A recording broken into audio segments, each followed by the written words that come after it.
So Noah, not only as a nominee, but as the recipient, he went through something very traumatic, and it was during a football experience in terms of our trip to Ireland. But Noah going in, I think Noah would have been voted one of our senior captains, and things like that. Like Noah was going to be one of our premier players, and he had I think he might have led the team as a junior in receiving yards or something like that. But for him to go through something like that and miss his senior year of football, the positive attitude that he brought with everything he went through and then how he went through the season was something that was extremely impressive in my opinion. I don't think personally that I would have handled it as well as Noah did, because every day out at practice, Noah was out there when he could finally start moving around. He was out there throwing the ball, encouraging teammates, and just kind of talking them through that. And that in itself was the inspiration that our team needed for the season we had.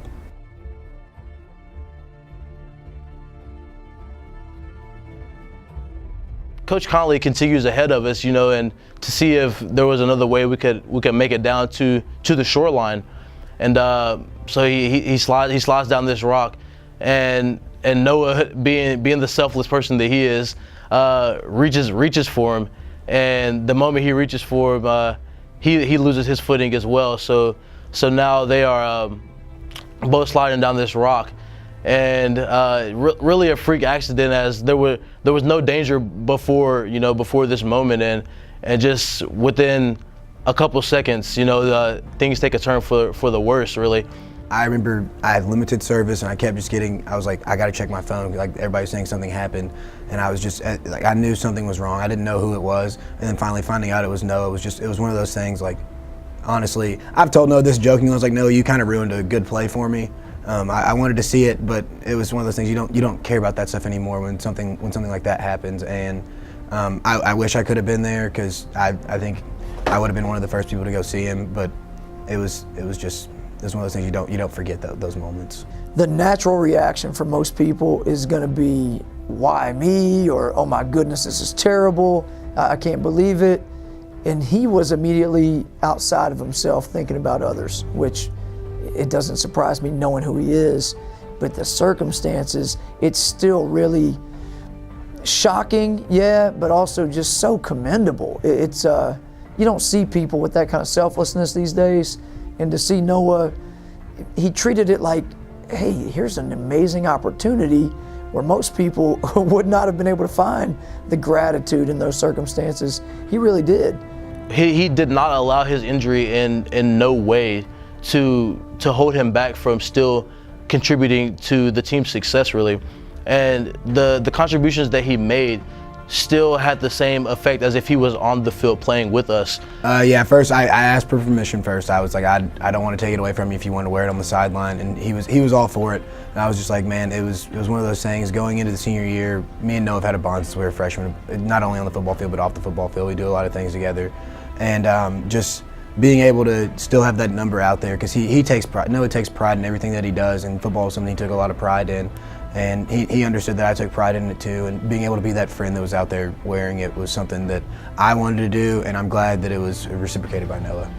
The way he came back and gave inspiration to the people around him, I think it was absolutely invaluable. I mean, we couldn't have proceeded as a team if he didn't react the way he did to his injuries and coming back, and treat the people around him, even almost with more intensity and with more love and care than he did going into the spring. It was incredible what he did for the guys around him. Noah's he's one of the most genuine people you'll ever meet. What Noah Dizik says to you, he means, and he means it with all that he has. Which is why, coming off his just an incredible injury that you wouldn't wish on anybody, to see him use that as a platform to just to show people the gratitude they should have for each opportunity moving forward, and how he was still as jovial and as just a morale spike for everybody around the team. Those are the things I want people to remember, and to know that you may not necessarily know the guy, but to know Noah Dizik is to be reminded of how appreciative we should be for each moment we have. I want to say thank you to Noah for what he has brought and has given to our program. Incredible inspiration to us all. I'm grateful for how he responded to really something that was difficult, yet there was no hint of bitterness or resentfulness, and he came out there and coached up our players to be the best they could be, just like he was playing. And forever I would say thank you, because he's left an incredible legacy to our football program. Thank you, Noah. Noah, thank you for all that you have done for the Center Football Program. Thank you for being a great friend in my life. Thank you for being a brother to me. I appreciate everything that you have done. You don't know how much you mean to me, and how much you continuing to push for excellence in your life, no matter what situation you've been placed in. I really appreciate that, and that really speaks volumes to who you are as a person. You are well deserving of this award, and I just congratulate you on this. Thank you. Noah, I appreciate you like none other. I love you, man, and I'm inspired by you, and I look forward to seeing you do incredible things moving on, down the road in the future. I'll holler at you, man. We'll see you. Noah, man, we've had these conversations before. It's been a good 4 years, and I'm nothing but proud of you, and I look forward to our futures together in terms of just always staying connected and being the buddies that we are. Love you, man.